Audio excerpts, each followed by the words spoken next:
Ben Simmons has told the Philadelphia 76ers he wants out. And like we've talked about here on the Locked On Kings podcast before, the Kings, in my opinion, and in the opinion of my guest today, James Ham, are in the best position to offer the best package this offseason.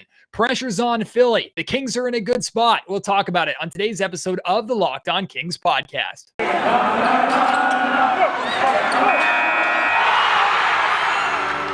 You are Locked On Kings, your daily Sacramento Kings podcast, part of the Locked On Podcast Network, your team every day.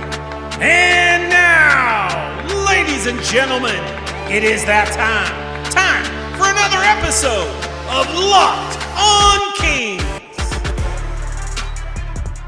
Hello and welcome into Locked On Kings, your podcast hub for Sacramento Kings coverage all regular season and all off-season. If you're looking for in-depth analysis, game-by-game breakdowns, highlights, interviews with local and national experts, full coverage of the Kings from January through December, this is the place for you, part of the Locked On Podcast Network. And today's episode is brought to you by Rock Auto. Amazing selection, reliably low prices, all the parts your car will ever need. Visit rockauto.com and tell them Locked On sent you. My name is Matt George. I have the privilege of being your host here. I've been a Sacramento media member, Sacramento Kings media member for the last 7 years, formerly in radio, now in television. And this will be my 8th season covering the Kings, both as an on-air host and multimedia journalist. And not too long ago, I had James Ham here on Locked On Kings, and we talked about how we believe that Ben Simmons to Sacramento was a real possibility. We believe that the Kings were in a position to offer the best package that Philadelphia could reasonably hope for this offseason. Well, now things have changed even more in the Kings' favor, in my opinion, as it came out earlier today, an article written by Keith Pompey from Philadelphia, that Ben Simmons has essentially told the 76ers to kick rocks. He's told them, I don't want to be a part of the team anymore. I'm not going to report to training camp. Trade me. I want out. Now, this article also said that he wanted to go to one of three California teams. Of course, there are 4 California teams, with the Kings likely being the 4th, but that doesn't matter. I'll explain why, as James Ham and I will discuss in great detail where the Kings stand on this situation, what's weird, what works in the Kings' favor, and what doesn't. The possibility of the Kings trading Tyrese Haliburton or Davion Mitchell in this deal. I shared with you on my last podcast that I feel that the Kings are in a really good position to where they could potentially pull off a Ben Simmons trade and not include any of their young 3 guards in Fox, Mitchell, and Haliburton. And I wanted to get James' Ham opinion on that as well. And spoiler alert, he agrees with me, but he explains why in much greater detail. Really, the key in this trade is future Kings draft picks and the value that they hold. So I'm going to get out of the way. It's time for my conversation with James Ham. By the end of this, I think you're going to be feeling as optimistic as I am that Ben Simmons in a Kings jersey not only could be a possibility, it may even at this point be a probability. Now, suddenly, the possibility of Ben Simmons being traded, maybe even to Sacramento, seems very, very real. So I had to have James back here on the Locked On Kings podcast to talk about what's next. And we're really going to look at the idea of untouchables with the Sacramento Kings roster and which players should Monte McNair be interested in moving? Which players should he be more reserved and not want to move on from? We're going to try and cover as much as we can. But James, man, this is just the offseason, right? And this is what Monte McNair talked about when he took the job, wanting the Kings to be in a position with their assets to be able to make a move when a player like Simmons becomes available, because it always seems to happen. And here we are. Well, first and foremost, Matt, congrats on the little baby. I'm super happy for you and the wife. So congrats there. When it comes to this whole entire buildup to this offseason, McNair has been very clear. He's been very clear on the record. He's been very clear off the record, behind the scenes, quiet conversations. He wants to hit a home run. And this is what you call a home run swing right here. Like if Ben Simmons is going to be available, you're going to have to throw just about everything you can as far as assets to try to bring him in. He's a guy who's at just turned 25 years old. He's already a 3-time All-Star. He's already a 2-time first All-NBA defender. He's a guy who could have won Defensive Player of the Year. He's 6'10" and can play the 1, 2, 3, 4, or 5. He might be one of the most versatile players in the NBA. And to me, he's a player that makes a ton of sense for the Sacramento Kings. He doesn't shoot the 3-ball well, which is going to always be an issue when you have guys like Rashawn Holmes and De'Aaron Fox already in your starting 5. But I think a creative coach can figure out ways to use him and to make this whole thing work. So Matt, like, we're at a point where this is supposed to be the dog days of summer, but it's not anymore. This is that period in the NBA where you already got through the draft, you already got through free agency. Most teams have set their rosters up either for the 2021-22 season or for that one big move that's supposed to come to square everything up and sort of rebalance the roster. And to me, this is where the Kings sit. Like, can they get it done? There are going to be other teams that are involved here. Can you work a 3-team trade? Can you, dig in and get the deal done? And I think this is something that Monty McNair has been waiting for, chomping at the bit, collecting all the data he can. And he's got a little war chest as far as picks and everything else. And it's time to make a move. Today's episode of the Locked On Kings podcast is brought to you by Sweat Block. Sweat Block, the antiperspirant wipes that work like an absolute charm, especially during the hot, muggy summer months. Doctor created, doctor recommended. They work up to 7 days per use. So it takes you a while to go through a box, adding to its value. In addition to that, they provide a dry shirt guarantee. So if Sweat Block doesn't keep you dry, you will get your money back. This product has been featured and tested on Rachel Ray Show, used by firefighters. It can handle their hot climate. It certainly can handle ours. It's a bestseller on Amazon for the past 10 years. You can see there are over 13,000 reviews that they have, and it's also manufactured in the USA. I use Sweat Block, especially when I go out golfing, and it keeps me dry during this muggy summer that we've had here in Sacramento. So I've tried it. I love it. I use it all the time. My wife uses it as well. And the best part is it's super easy to get. You can get it at your local CVS pharmacy. You can get it on Amazon, like I mentioned. Or the best way, in my opinion, is to go to sweatblock.com, use our promo code LOCKED ON, all one word, LOCKEDON, and you'll get 20% off. So take advantage of that offer. Use Sweatblock. You won't be disappointed. Locked On Kings is also brought to you by Indeed.com. General managers ask questions to find the right players. Like, for example, do they have ice in their veins? How reliable are they? Are they clutch? When you're hiring, you can use Indeed assessments to help make sure you find candidates with the skills that you need. When hiring gets hard, you need Indeed, the job site that makes hiring incredibly simple. You just attract, interview, and hire. In fact, with Indeed, you can do all of your hiring in one place, including the interviewing. With Indeed assessments, you can choose from 135 skill tests to help make sure you're finding applicants from the people, or applications rather, from the people who have the skills that you need. And according to Talent Nest, Indeed delivers 4 times more hires than all other job sites combined. Get started right now with a $75 job credit to upgrade your job post at Indeed.com/locked. That's a $75 credit at Indeed.com/locked. Indeed.com/locked. Offer valid through September 30th. Terms and conditions apply.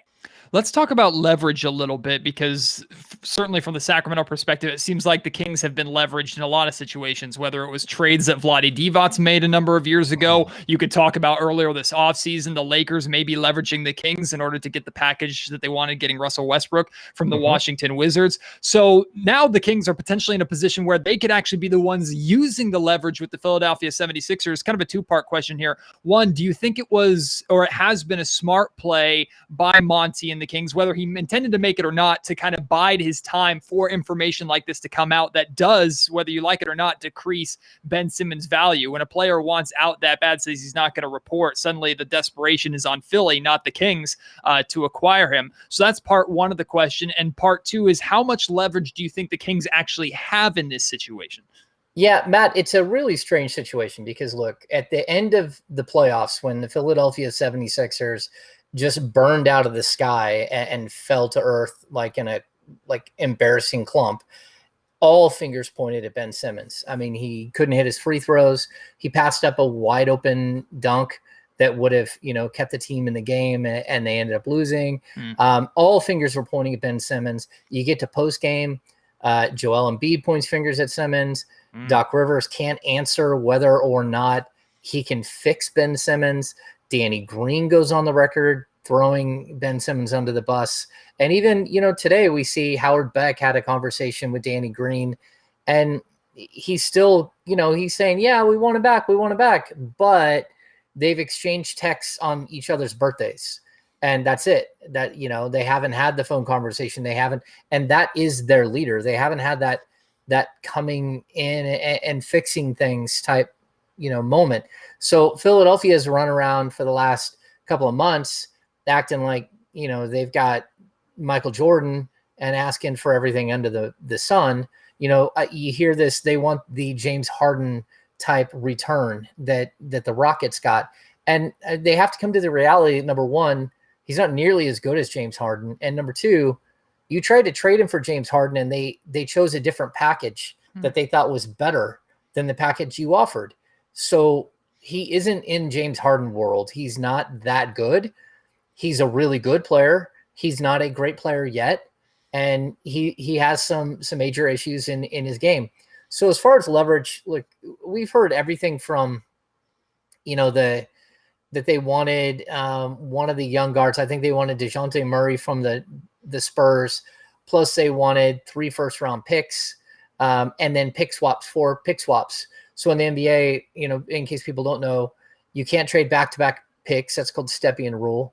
But also you can only trade out up to 7 years.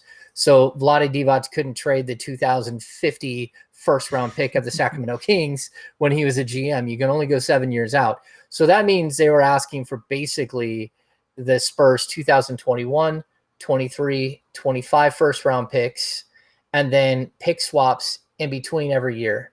They wanted they wanted control of the Spurs entire draft for 7 years. And that's just not going to happen. Mm-hmm. And it's not going to happen in Sacramento. Now it could happen where the Kings give up 3 first-round picks. But that's going to come in like in a long negotiation if it gets that far. And, when we get this late in the offseason, I think it kind of brings you to a certain point when you talk about leverage, Matt. Like there are some teams that are done, that they're like, this is who we're rolling with, right? And one of those teams is the Portland Trailblazers.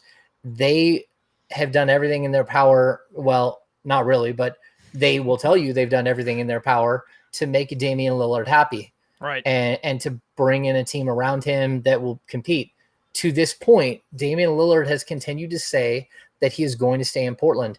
That's the big deal that everyone's been waiting for. Portland, and here's the thing I'll tell you, Matt. Philadelphia keeps leveraging this idea that they could trade Ben Simmons for Damian Lillard. And no one in Portland has ever said that, yeah, if Damian Lillard says he wants out, we're just going to trade it for Ben Simmons. They're going to do the same exact thing that every other team in the league will do, and that is take the best offer. And so I'm going to tell them right now, the best offer is not to trade Damian Lillard for straight up for Ben Simmons. They can go get a better trade out there. Team like Golden State, Damian Lillard would love to play in his hometown of Oakland. He would love to play right there. And you're telling me that a Ben Simmons trade is better than, them throwing all of their, Weissman or, just throw them all. You can throw Moody, Weissman, Kuminga. Yeah. And then how about 2 or 3 firsts? Mm-hmm. Like, let's just stock up. Like, so if Portland is losing Damian Lillard, that's it for them. Like, they're taking a tremendous step backwards. They know that. And if they don't know that, then I don't know who's running the program up there. I mean, it's the same guy that put together a broken roster that didn't work last year and then fired his coach because his roster didn't work and wants to point fingers. But at the same time, like, look, I think we're at a point where the Kings are in a good position. There are a lot of teams out there that would like to have Ben Simmons, but are there enough teams out there that are tripping over themselves to go get Ben Simmons? And like what we talked about with the Portland deal, the reason, like, the Warriors are going to be mentioned in a Ben Simmons contract, trade as well. And the Warriors could offer up that same package for Lillard, that they could offer that for Simmons, right? Mm-hmm. But that's not what Philadelphia is looking for. Philadelphia was the number 1 seed in the Eastern Conference, and they got busted in the playoffs. So what they're looking for is a player that will help them now and multiple assets in case they need to go out and make a secondary trade.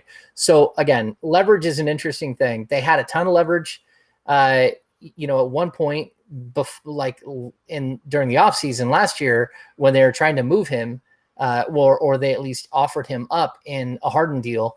But Ben Simmons' value has gone down like tremendously, and it could even go down more. I mean, look, he's owed $147 million. If he doesn't want to show up to training camp, you don't have to pay him. You're going to be able to find him and stuff like that. But at the same time, like, look, this is a depreciating asset, and that's not something that anyone thought would happen. But at this point, like, they really are going to have to make some sort of move here, it appears. Yeah, and everything you're talking about there, James, is what makes me feel confident in the Kings being in the true position to offer the best that Philadelphia can hope for at this point. Now, if Daryl Morey, we know Morey and McNair's former relationship with how long they worked together in Houston, so I'm sure they've been on the phone a ton. But if Morey wants to, roll the dice and say, Sacramento, what you're offering, we're just not interested in. We're going to take Simmons into the season, call his bluff a little bit, and see if we can get something later on. If he can raise, if he wants to roll that dice, that's great. But in my opinion, being disconnected from Philadelphia, if the Sixers are looking to make a move and are still wanting a somewhat high price for Ben Simmons, I don't know if they're going to get better than what Sacramento can realistically offer them. So that's where it goes into, but what would Sacramento realistically offer them, right? And if you were to ask me or tell me a month ago when we were having conversations about, hey, what can the Kings do with the number 9 pick? If you were to tell me, hey, the Kings would package Buddy, Bagley, future draft assets, and number 9, which ended up being Davion Mitchell, to Philadelphia for Ben Simmons, I think everybody in Sacramento would have said, absolutely, let's do it. Now that there's a name attached to that number 9 pick in Davion Mitchell, and he led the Kings to a Summer League championship, which is important to us, I guess. Suddenly it's like, oh, do we not want to get Davion Mitchell now? I mean, personally, I understand that. I get that now that the situation is where it is in Philadelphia, the Kings might be hesitant to move on from one of their, I guess, young 3 guards in Fox, Haliburton, and Mitchell. So I think we can safely get Fox out of the conversation. I think that's been dismissed, right? And he's not really involved there. But Tyrese Haliburton and Davion Mitchell are the other 2. Wouldn't surprise me at all if Philadelphia is asking for Haliburton. So in your mind, with those 2 names, how willing do you think Monte McNair is to move on from either one of those in a potential Ben Simmons deal? Yeah, I don't think he's willing to move either of them. And the conversation early in the offseason was that the Kings went to them with a Buddy Hield-centric trade offer, and the counter offer was De'Aaron Fox, and the phone call ended. Yeah. Right. that was how it went. So look, here's the the truth of the NBA is very, very strange, right? And I'll just relate it to buying a new car. When everyone knows, when you buy a new car, the second the wheels hit the road outside of the parking lot after you sign the paperwork, your car just lost 30% value. Yep. Right. It is what it is. I mean, like, we can even look at James Wiseman right now. James Wiseman doesn't even have the value of a Marvin Bagley. Maybe he does, but his value is probably similar to what Marvin Bagley is. He didn't have a good rookie season. He got hurt. He'll be back, but still the damage has been done. His value as a number 2 pick in the draft is way up here. His value as James Wiseman, the center going into his second season, is here. That it's just the truth. The second that the Warriors drafted number 7, and what do they have? Number 7 and number 14. They got really good value at both of those picks. Probably the best, one of the best drafts I've seen in a while. Like, they did a really good job. It doesn't matter. Those picks still are worth 70, 80% of what you had. And that's going to be the same with Davion Mitchell. Like, Davion he showed up. He was awesome. Everyone loved him. He led the team to victory. He was a defensive stalwart, all of these things, right? I'll tell you this.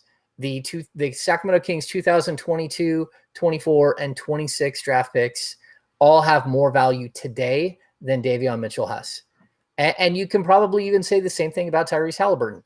That's just the way it goes. The mystique of having a Sacramento Kings first-round pick is worth way more than a young player who has played 1 season in the league or has just barely stepped in and played summer league. It's just a reality. And so if I'm the Kings and they're saying we want Haliburton, I'm saying, okay, I'll give you an additional first-round pick and an additional second-round pick. I'm not giving up Haliburton. He's worth more to me than he is to you. He's worth more to me than he is on the open market.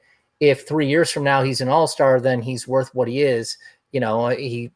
you're looking at like the Ben Simmons thing all over again. But my point is that I think as of right now, like those draft picks that the Kings have, the draft capital, not only do they have all of their own first round picks in the next 7 drafts, but they also have additional second round picks in a couple of drafts. I think they have 7 second round picks over the next 5 drafts. So like there's a lot of draft capital there for the Kings to mull over and see if they can work something out here. In addition to a starting level shooting guard that's the number 2 volume 3-point shooter in the league, and a really nice big man, young big man with potential, and Marvin Bagley that has had some injury issues, but still is considered, a pretty impressive young player, even if he hasn't been able to stay healthy. Or, hey, if you want Tristan Thompson instead, you can have that instead. Like there are ways to work this thing out, I believe, where you don't have to touch Davion or Haliburton. And certainly Fox is just like, for me, he's just not even on the table, and he won't be on the table. Yeah. So I'm glad, because we're kind of feeling the same way and on the same page there, but let me kind of throw this caveat in, or almost an ultimatum, right? If you're Monte McNair, or based off of your understanding of Monte McNair, and the conversation gets to this crossroads, include Davion Mitchell, and we have a deal with the, let's say, 2 firsts and Buddy and Bagley and all that nonsense. But Davion Mitchell has to be involved, or it's no deal. Do you walk away if you're Monty there, or do you think the Kings accept that just because of Simmons' star potential and the win now possibility? Yeah, I'm not giving up. I mean, would I give up Davion in a package for Simmons? Yes. Like, let's not be foolish. Whether, Simmons has some warts or not, he's still a 25-year-old who's under contract for 4 seasons, although it's a lot of money. 4 seasons under contract, and he's a 3-time All-Star and one of the best defensive players in the game. So yes, I would, but you're not going to give up all of that and an additional 2 first-round picks. I just don't see that as like you're going to trade value. Like there is some sort of idea out there of what each of these players' value is. And like, look, I think that there could be a 3-team deal. I think there could be a 4-team deal that all makes sense, where a guy like Simmons lands in Sacramento and certain players go different ways. But for right now, I mean, I think the trade should be centered on the package of Buddy and Bagley and draft capital. Locked On Kings is brought to you by our friends over at Rock Auto. Rock Auto is I call it the Amazon of auto parts stores. It is the best place to go, even if you, like me, have no idea anything about cars, car parts, or whatever. RockAuto.com not only makes it easy to understand, they also help you save a boatload of money, like spending 30, 50, or even 100% less than what you would spend if you went to your local auto parts store and just ordered whatever they happen to carry at their fixed price point. They don't give you a variety like rockauto.com does. And I've used it. Rockauto.com saved me money when I ran over a shredded tire on the highway that completely bent my radiator and damaged my fuel line. I was able to get the replacement parts that I needed for significantly cheaper thanks to Rock Auto. So go to rockauto.com right now. See all the parts available for your car or truck. Right, Locked On in there. How did you hear about us box? So they know that we sent you. Amazing selection, reliably low prices, all the parts your car will ever need. RockAuto.com. We'll wrap up with this. You brought up Ben being under contract for the next 4 years, which I think is really important to this conversation. As part of that Keith Pompey article, there's also the idea that Ben wants to go to 3 or one of 3 California teams. Now, of course, there are 4 California teams, and I think we're all assuming that the Kings are the 4th. They're that odd team out, that the 3 are the Lakers, the Clippers, and the Warriors, just for market purposes, although I don't know how in the world. I mean, I don't think the Lakers could ever pull it off. The Warriors, potentially. The Clippers, I have no idea. But the Kings, I think we can all assume, are the 4th team there. But am I right in saying that shouldn't bother or scare anybody in Sacramento? Because one, the 76ers to me aren't going to make a deal that is best for Ben Simmons or what Ben Simmons wants. They're going to make a deal that they can get the best possible value. Like we've talked about, that's probably coming from Sacramento out of the 4 teams. And then number 2 is, like we talked about, Ben Simmons is under contract for the next 4 years. So if the Kings acquire him, it's not like he's walking at the end of the season. You have control of him for the foreseeable future. Yeah. And I mean, there's no way for the Lakers to make a trade for him. Right. Like, I mean, unless they're giving up LeBron or AD. That's it. There's no other way to do it.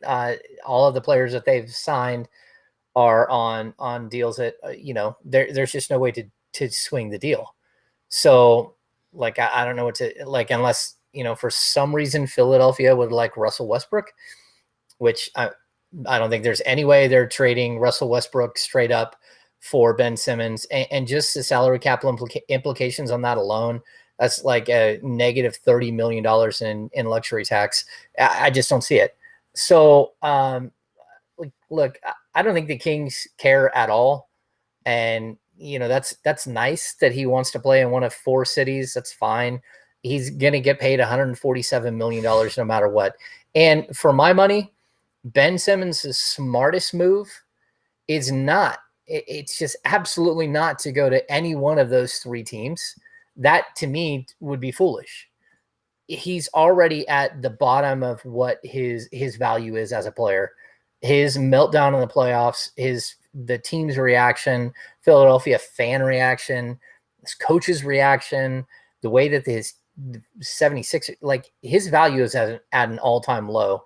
The last thing you want to do is take a kid who's had his confidence stripped from him and throw him into a Lakers squad or throw him into a Golden State Warriors squad. I mean, just look at what happened to Kelly Oubre last year in Golden State. And if you want to be that guy and go try your luck there, fine. But I just don't see it. I mean, again, go back to like the Clippers. What do the Clippers have to offer? They're not going to offer up Kawhi. They're not going to offer up, Paul George. So what's next?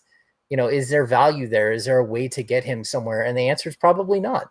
The Golden State Warriors could make a run. They could make a play for him. But I mean, I think at that point you're trying to decide what's a better deal. Wiggins and some young players that we got to see in summer league, but we really don't know how good they're going to be, or, basically Buddy Hield, who's a better fit than Wiggins because of his 3-point shooting ability, and a stack of first-round picks. And the reason why Philadelphia would want the stack of first-round picks is because the next time someone big comes up and they want to go make a move, now they have the draft capital to go out and make some of the moves that they would like to make after the point, using the Sacramento Kings, draft picks as their potential, stockpile. And again, just keep in mind, the Kings have missed playoffs for 15 consecutive seasons. And all of those drafts except for one, they drafted in the first round. They drafted in the lottery. And then one time they didn't draft in the lottery, it was because they had already traded their pick to Philadelphia. Like, these are things that are valuable. And even the 76ers, they know how valuable these things are. If I'm not mistaken, didn't they use the Kings pick to go get something? Like, again, like this is how it works. Like, draft capital is worth a ton, but Philadelphia 76ers or Los Angeles Clippers or Golden State Warriors draft capital is worth very little compared to Sacramento Kings draft capital. It's just, the way the NBA world works. A team that doesn't make the playoffs, their picks are worth more. And we've talked in the past, James, about how we're both okay with the idea of a swing for the fences type move where Monty McNair is willing and the Kings are willing to mortgage their future. I'm okay. Of course, protections and what the deal looks like. I'm not just going to say, I'm okay moving 3 picks no matter what. But the idea of trading 3 first-rounders in a deal that could bring Ben Simmons to Sacramento, that doesn't scare me. It might scare other people, but it certainly doesn't scare me with where this organization has been and where they are currently at. Last thing I have for you, I don't know if you deal in gut feelings or anything like that, but do you have a gut feeling on whether or not Ben Simmons is going to be a King next season, or just your read on the situation, how the league works? Do you have any feeling either way, or is there still a lot more that needs to be done? Matt, there's always some other team that you're not looking at, and that there's always some other team out there that can slide in and make the deal. Like, as far as like, do I think he's going to land in Sacramento? To be honest, I have no idea. I would love to tell you a definitive answer. I'll just tell you this, like, some people will cringe at the thought of him, whether he fits or not. I think it's crazy. Like, this guy's usage rate was below Buddy Hield's last season. His usage rate was just over 20%, which is incredible for a guy who had an assist rate at 31%. His assist rate was 1% below De'Aaron Fox's assist rate. Like, this is an elite defender. He can defend 5 positions. Like, he instantly makes your roster just intriguing, but more likely a 6 seed in the Western Conference, like in year one. And that's without seeing the improvement of a guy like, Tyrese Haliburton or De'Aaron Fox. He instantly makes you relevant. And that's because he plays defense. He can get out and lead a break. He's a guy who can rebound and fire an outlet pass to your speedy guards. He can't shoot. Well, it's not that he can't. He does not shoot the 3 ball, but he's 25 years old. You get him in the right situation. You get him with a guy like Rico Hines and guys like Doug Christie, who behind the scenes are going to mentor and love on these guys and make them feel more comfortable and more confident. And then who knows what you got. And again, obscurity for him, I think, is like, if his agent isn't preaching to go to somewhere like Sacramento right now and rebuild who he is, you're just asking for another meltdown. This is a kid that needs to have the right touch, the right people around him to bring him through a really rough time in his career. But also, he's a 25-year-old kid. It's a rough time in his life. He's under the microscope. You go to Sacramento, you disappear for 2 years, and you come back as a playoff team, then you're one of the guys that helped deliver. You're one of the guys that helped bring a franchise back, and you're looked at completely differently. And, in the meantime, like, look, maybe we got you to shoot 32% from 3 on 100 attempts per season. Maybe we can get you to do that in a setting where he's not just like a little ant being toasted by a magnifying glass the whole time, which is what he has been in Philly and what he would be in LA with either one of those teams, and what he would be in Golden State if he didn't magically turn around a team that has been bad for 2 years and is banking all of their hopes on a shooting guard that is coming back from a blown Achilles and a blown ACL. Do you want to be the guy who's going into any one of those cities trying to be a savior? I don't know. I don't think so. Well, if anything happens with this Ben Simmons situation, rumors come out, reports come out, James Ham will be all over it as always. James, I look forward to having you back on Locked On Kings, hopefully in the near future, to talk about a completed Ben Simmons deal or something else, another wrench thrown in. And sooner or later, we're going to be in training camp here, and we already know the regular season schedule. It's going to be pretty quick before we, or not too long until we have Kings basketball back, which is exciting. So thank you, my friend. I look forward to doing it again soon. Thanks for having me, Big Papa. Huge thank you to James for coming back on the Locked On Kings podcast. I look forward to having him on every single time. I know you do as well. And of course, if something happens with a Ben Simmons trade or anything regarding the Sacramento Kings, James will be all over it. We'll have him back on the Locked On Kings podcast for that. But now I want to hear from you, your thoughts on the Kings giving up Tyrese Haliburton or Davion Mitchell in a Ben Simmons trade. Would you do it? Would you not? Anything that you want to respond to that James and I discussed there, send it to me at MattGeorgeSack on Twitter. You can email me, mattgeorgesports@gmail.com. And also, YouTube viewers, I know you're talking a lot about this Ben Simmons trade right now. Get loose in the comments. Let's talk about it. Let's have some fun with this. If you could leave a review for the Locked On Kings podcast, I'd really appreciate that. Best place to do that is on Apple Podcasts or iTunes. Hit 5 stars, leave a little blurb about what you like about the podcast. It's a great place for constructive criticism as well. If you have any requests that you have for the podcast, or just write a little message of why you would encourage Kings fans or just NBA fans in general to listen to Locked On Kings, I'd really appreciate that. And of course, I'd appreciate you being back with me on the next Locked On Kings episode. Until then, my name is Matt George. Thank you so much for listening to Locked On Kings, part of the Locked On Podcast Network.